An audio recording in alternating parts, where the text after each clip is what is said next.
We are each forged with experiences like a samurai sword. We go through breaking points, then healing and back again, over and over and over. Until one moment it feels like we're able to cut through all the BS and see the truth. Yet that's when we've fallen for the great trap, when we have been caught in a delusion, a loop, all from the goldfish effect.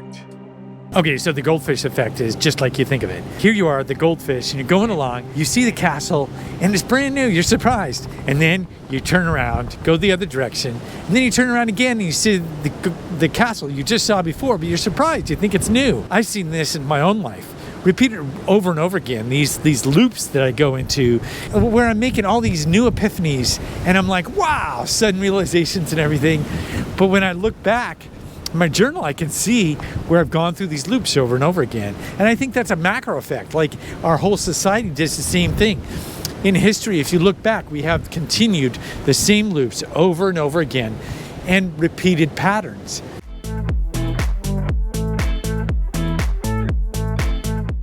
We have the new happening all the time at such a rapid pace. All of this offers freedom or slavery at the same time. Really, it's our choice all the time. Which one? See, it's easier to create wealth now than it's ever been in human history. It just doesn't feel like it. And the reason it doesn't feel like it is because we have less time to tool up. Wealth used to belong to people who knew the most. Now wealth belongs to the people who can learn the most. Yet really nothing changes because of what Alex Hormozi and Chris Williamson are really discussing here. I define learning by same condition, new behavior.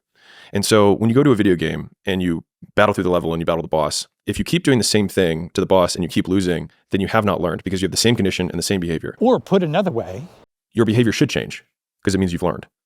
Exposure to information isn't learning. This idea is so simple that it actually escapes becoming experiential wisdom. So how does all this tie together to escape the matrix and ongoing goldfish effect? I believe the inner dynamic realizations within each of us lead to the same outside of us. The ongoing focus on outward events, which we have really no control over anyway, actually hijacks our energy, keeping us in effect trapped within a loop. The thing of it is, we can break loose from all that in an instant, both on an individual and collective level. The first way to do that is to use what Jason Breshears calls breaking pattern. So you break pattern. You go to Walmart every Tuesday at 7 p.m. after work, and you got your kids in the car, and you go through the same exact routine. You know which aisles you're going to hit. You know which break pattern. Go to a different Walmart. Go to a Kroger.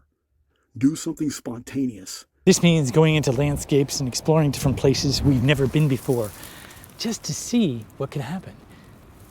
And that's part of breaking pattern. Something as simple as just being in a place in the off season can provide a totally different perspective, especially with lots of rain. See, breaking pattern gets us out of the loop so that we can further forge our inner dynamic, which then shows up basically in the outer world. And there are different terms the way this works. One of the more popular being the mirror principle.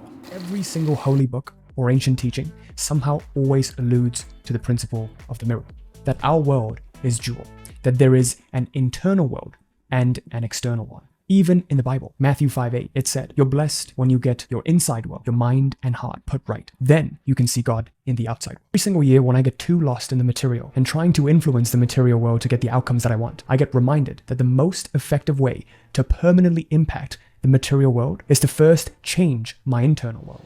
When we go inwards to basically access who we really are, that's where the magic really begins.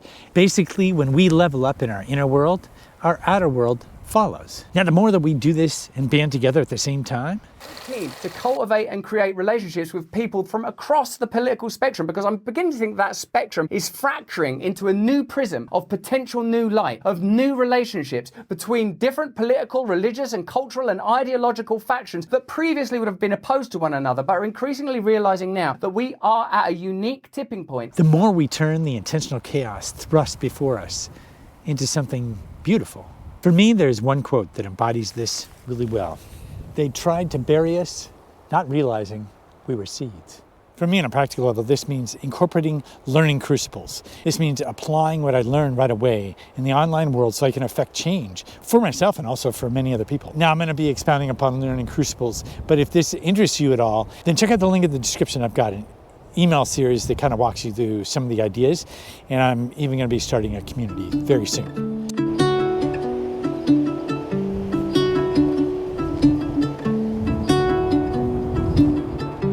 So if you found this video helpful, be sure to give it a like and pass it on to someone who you think might benefit. Thanks a lot for watching, and I'll see you next time. In the depths of silence, where echoes remain, you were the sunrise, and I was the rain.